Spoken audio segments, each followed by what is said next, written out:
5 up, 5 down for the Nittany Lions, led by a ferocious defense that stifles another Big Ten foe.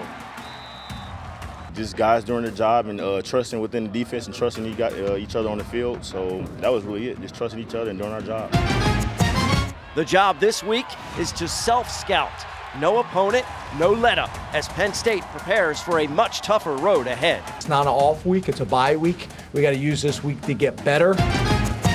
And our Impact interview guest is a former All-American running back with a very different kind of skill set. Why Blair Thomas taught himself card tricks while studying his playbook, and how you can spend a week with Blair and other Nittany Lions legends on the Happy Valley Cruise. It's time for Nittany Game Week.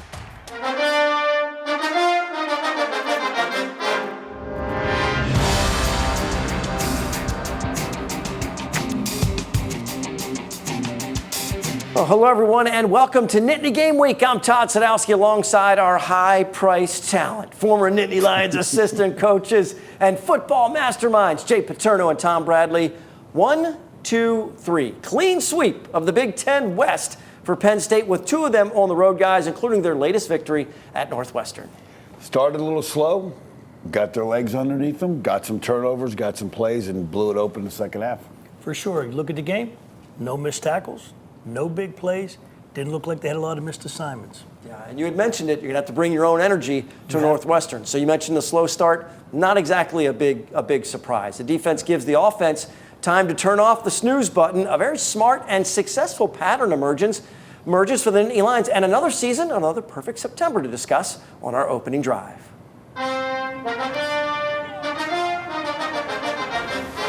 Well, look, by any measure, Penn State's defense certainly appears to be one of the best in the nation. They completely control the story of this game versus the Wildcats. They make them one-dimensional from the start. Tom, only 45 rushing yards on 32 attempts.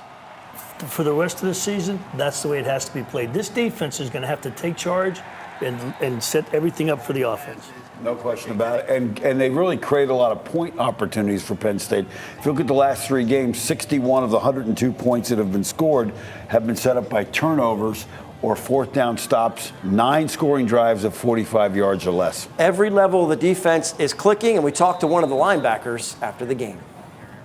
Just guys doing their job and trusting within the defense and trusting each other on the field. So that was really it, just trusting each other and doing our job. We had to continue to keep the chip on our shoulder and, keep playing. So we came up victorious at the end.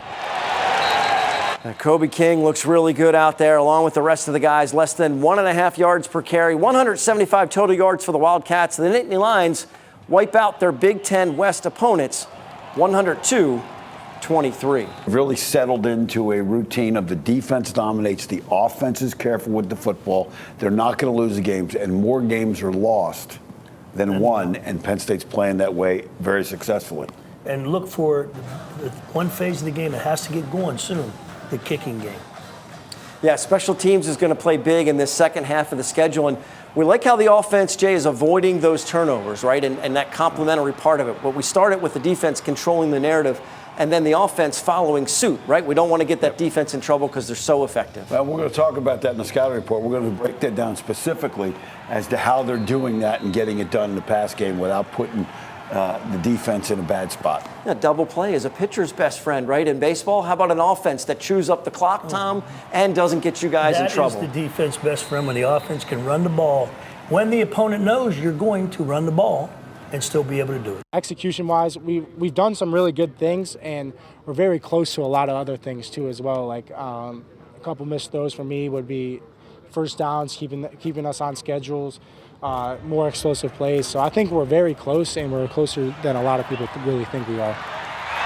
Well, the biggest challenges await for Aller and the Nittany Lions offense. The first half of the year provides valuable experience he takes into a place like the Horseshoe in a few weeks. And we can't talk about October without first acknowledging September. For the Nittany Lions, another season, another perfect mark in the first full month of the year. Now 25-1 in September, dating back to 2017. Sets everything up. Well, you want to get started, and a lot of that, you get those non-conference games to try and set yourself up for a Big Ten run, and they've done a good job of doing that.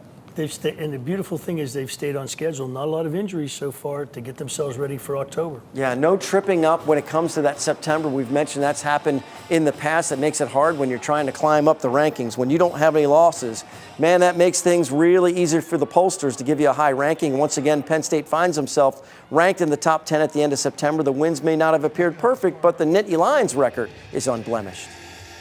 We got to be more explosive, and we got to be more consistent. But again, there's a bunch of stats that I can throw out there to you that I think a lot of programs around the country would be pretty excited about. No game this weekend. Homecoming next as they host UMass. Then it's one of the big ones, the trip to Columbus to face the Buckeyes in the Horseshoe. Well, the Nittany Lions were on the road at Evanston, and Andrew Callista was there with them. He tells us Penn State needed to find their own energy and get pumped up in a sleepy environment. Sorry, guys. That was the atmosphere at Northwestern, and for me, against Iowa as well, but that wasn't Penn State's fault. The Lions are 5-0. Great, but they haven't really been tested, and I think Penn State knows it. Head coach James Franklin, I feel like the last 2 seasons he has had a little bit of an attitude change. Yes, Penn State still celebrates the victories, but it just feels a little bit different, and in post-game, I feel a lot more self-evaluation. I still think there's an opportunity for some more big plays in both the run game and the pass game, and that will obviously be something that we're going to dig into deeply this week. Penn State knows offensively they have to be more explosive and find those big plays. Not satisfied with it thus far. Need to continue to grow there, both run and pass, finding explosives, throwing the ball more down the field when given the opportunity to do so. Again, the good news is Penn State is undefeated, and as OC Mike Yursich said this week, wide receivers have been a little work in progress for production, but it's time to figure some things out. The players have expressed some frustration with the lack of big plays. They know, and the staff knows, that the time is ticking to continue making progress. Thank you, Andrew. Still to come, our scouting report, as Coach Franklin said repeatedly, it's a bye week, not an off week, so the Nittany Lions go to work on themselves. Our coaches release the results of their own self-scout when Nittany Game Week returns. Opening Drive is sponsored by your local Ford store. Visit buyfordnow.com.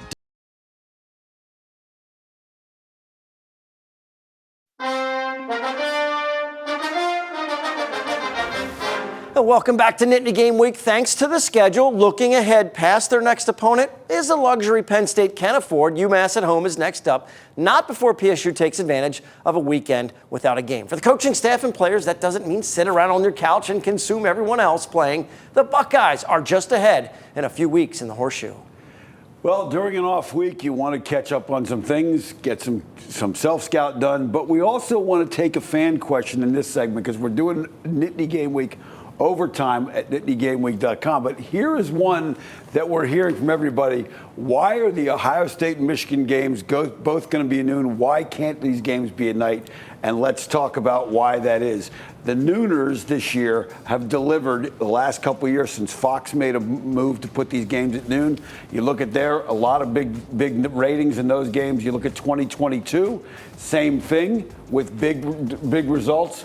2023, same thing as well. Now, one of the reasons TV is so important is because if you go back a few years ago, football stadium revenue was generating $24 million in profit. Now, the expenses have exceeded that, so that TV money becomes more important. And TV money is now bigger than stadium money. So those are the reasons why. You may not like it, but that's just the way the game is going to be.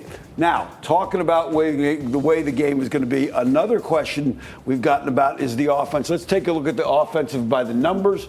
Doing very well in points. Yards per play is the one that comes in that's 10th in the Big Ten. That's because of the lack of explosive plays that you're seeing, so that number's down. But turnover margin first in the country and first in the Big Ten. Let's take a look at the defensive side of the ball. Massively good numbers across the board there, Tom. Yeah, you can't beat the way they're playing defense right now. But let me say this to make sure we're on the same page. The other thing they've been able to do is they've been able to control the ball. Not a lot of turnovers on offense, and been able to run that football very consistently. And that's what we're going to get into. Let's take a look at a lot of questions, more fan questions about where are the deep passes. When you look at the zone, this is what we call a hit chart when you self-scout. Here's your line of scrimmage. We're just using that. And you take a look at where you want to try and get the ball deep. Against 3 deep in the middle, you're only thinking this down here because those are the seams in the zone. Against 2 deep, you're thinking outside, and then your deep play action pass throws, just so you get a feel for where you're going to throw the ball deep against defenses. Now, we took a look at the hit chart, Tom, and what do you see? Illinois is a man team. Here is the 20-yard line, Tom. What do you notice? Right here, and once we talked about, they've got to start taking shots here in the middle of this field because this free safety is getting way too antsy as the game goes on, making some run fits. Yep, and then just only one shot really against Illinois. Now take a look at zone team now. The next week, Iowa predominantly a zone team. A lot of short throws, safe throws. Again, what that does is it keeps you from turning the ball over when your defense is dictating the terms of the game and the way it's being played. Nothing over 20 yards. Okay, so now let's go to the last one, Northwestern, some zone, some man. Tom, again, what do you see here? Once again, there's not very many shots.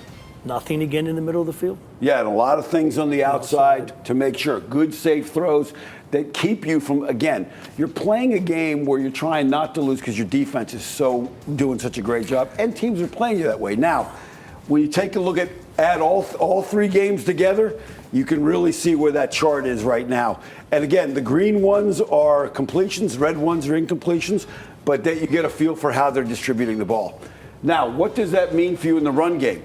Tom, you know if you're playing safety and you're not getting any threats out here, what can you do? You get this guy. He's coming downhill as fast as he can, and he's a really big-time filler. And when he starts filling that quickly, you got to start accounting for him. Yeah, take a look at this. You're going to see, we'll just watch that safety. From the minute that he sees a run, because he's not really worried about anything over the top, down the middle of the field on him right now, based on that chart, here he comes down, makes contact 2 yards down the field. Very aggressively making contact. He came really quick on that. Okay. Now, let's take a look at the other element. Now, Penn State has not necessarily not called the ball down the field. Sometimes with a young quarterback, they come off a guy too fast when they see a little traffic. And now, with this safety being held by him, he's got a shot on him, but you'll notice he comes off that pretty quickly. And take a look at this on the video from the end zone. You'll see he's looking at him, sees the contact, and then comes off it and tries to find something underneath. So sometimes it's not the play call, it's just a quarterback doesn't actually take that shot. But, you know, those are the kind of things that Penn State's going to be looking at during the off week, and those are the kind of things that the opponents are going to look at too, so it's important for both of them. Of course, for Jay, there's a lot more material to go through for the offense. They're on the field all the time. That's just fine with defensive coordinator Manny Diaz. His defense is quick and to the point. Get the job done and get to the sidelines.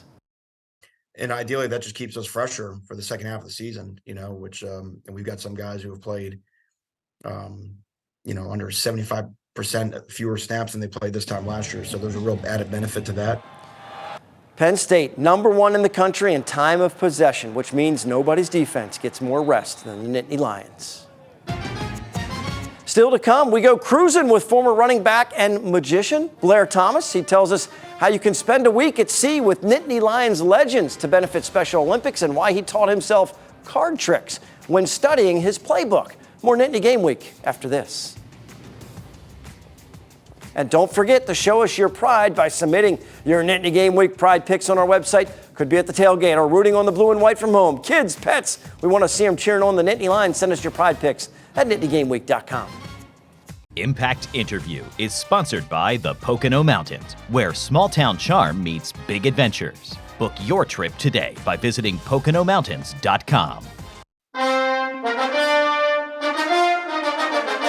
Well, welcome back to Nittany Game Week. Our Impact Interview guest is one of the all-time great running backs in Penn State history, and that is saying something because that is a lengthy list. We haven't had Blair Thomas on as a guest before, and I think the reason is because we're all scared he's going to take our jobs, because if he makes an appearance, he's a dynamic guy, and we're going to have so much fun that our viewers are going to be like, we want Blair every week, replace these other guys. So, Blair, thanks so much. Tom, Jay, and I are really excited to talk to you today. Yes, thanks for having me, and it's always good to be able to catch up with Jay and Tom anytime I get a chance to see those guys, so I look forward to the show. Yeah, awesome. Well, look, one of the other things we look forward to is the Happy Valley Cruise, and this has happened a couple of years. It's a great fundraiser. It's for the Sue Paterno, Loretta Claiborne Endowment Fund now for Special Olympics. So it's a great cause behind us. So talk a little bit about what the Happy Valley Cruise is, your involvement with it, and why everybody should support this great cause. Well, first and foremost, Sue is involved with it. So anytime she's involved in something, you want to get behind her and support it as best you can. For the guests, you get a chance to meet so many dynamic players. Over the years, we had some great guests, participate in the Happy Valley Cruise, guys that played on undefeated teams, Super Bowl teams. You name it, we have had, Penn Staters across the board that's been involved and helped support the cause. And this year is going to be that much, more exciting because, this year is going to be on spring break for the kids. So hopefully we can get some more students involved and their parents involved if they can afford it. But it's just something that you get out, you get a chance to meet so many great people. The fans that participated get the chance to meet and talk to some of the former players. They get, close and intimate where you don't normally get that type of opportunity. So it's a good time for people to meet some of the guys they cheered on over the years. So Blair, talking about guys that you cheered on over the years, when you first got to Penn State, you're behind an All-American in DJ Dozier. Tim Minot is on that squad.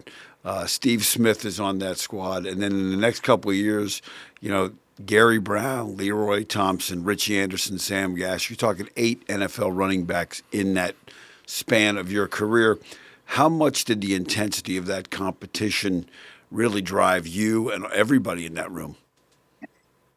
Well, see, at that point in time, we had the different colored jerseys that designated which team you were on, whether it's first team, second team, third team. And the competition was so fierce because in any given day or practice, you could start off with one colored jersey and end up with another colored jersey. So the competition was always high. It was always at a level that you wanted to be in that environment because you had to push yourself to stay on top if you was on top. If not, you had to keep on fighting to get to that top position so you can get some playing time. So the competition was always very, very tight in those rooms because we wanted to recruit the best players, and you got to compete against the best if you want to be the best. So it was an outstanding opportunity for me, and I'm glad that I had that competition to help make myself better, and I'm quite sure they'll say the same, that it made them better as well. Hey, Blair, 7 times in your career you carried the ball 30 times in a game. And how did that get you going? I'm sure you liked it a lot better than splitting carries with somebody else. Did you feel it helped you get into the flow of the game? Yes, it definitely helps you get into the flow of game because, everybody's all amped and hyped up at the beginning of the game. But once you get a chance to get to the flow of the game where your offensive linemen and those guys playing at the same speed that they're going to play at all game, now you can, gauge how you got to set things up. So getting those 20, 30 carries definitely for me allowed me to get a really feel for the speed and the tempo of the game that given day. But it also let me make sure that in my training, I wanted to make sure I was one of the best conditioned athletes on the field. So therefore, when everybody else was getting tired, I was hopefully starting to rise and starting to peak at that time. Blair, in 86, you had 500 yards for that national championship team, 1,400 the next year in 87, then a knee injury you're dealing with in 88. The current Penn State squad is Katron Allen, Nick Singleton, and we've seen Trey Potts step up and help out when needed. What's that lesson there for running backs as far as being patient, not being necessarily a star right away, doing the things that are necessary in your career to just persevere? Well, I always try to tell guys, at certain times you're going to peak and you're going to have what I call your birthday, where you're going to be called on and you start toting the rock and getting more carries. some guys have those birthdays early, some guys have them later. But once you have that birthday, then you're primed and ready to go. And it's got to be that next man up type of mentality, because you don't know when someone's going to get hurt, but you have to train that you're going to play in every single game, and you got to have that mindset and focus and maturity to be able to sit back and wait your turn in some cases, because back when I played, wasn't many true freshmen. Our class had some guys that came in and played as true freshmen, but a lot of guys need that 1 or 2 years to get acclimated. And in some cases, I think I still could have benefited from that year, getting bigger, stronger, and faster. But it wound up working out for me that I had that opportunity to redshirt my senior year. Hang with us for a minute. We're going to step aside for the TV show to take a break. We will continue our interview. So if you want to see the entire conversation with Blair Thomas, make sure to go to NittanyGameWeek.com for the entire interview, along with other web-exclusive content. Coming up, we still have our scrap medal to hand out. We're going to the offensive side of the field. 12 consecutive games with 30-plus points, and this guy has plugged himself in nicely when necessary. Nittany Game Week returns after this.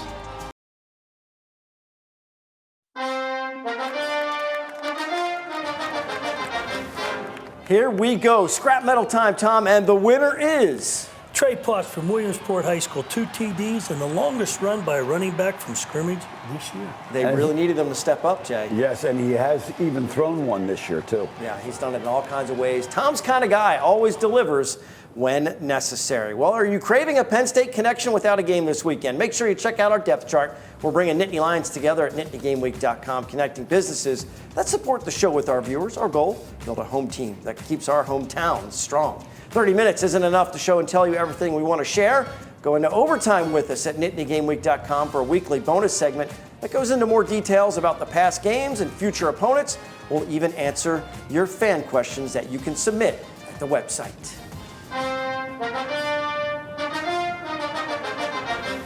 Always like to finish with some pride picks, guys. Show us your spirit. For Jay and Tom, I'm Todd. Thanks so much for watching Nittany Game Week. We'll see you next time.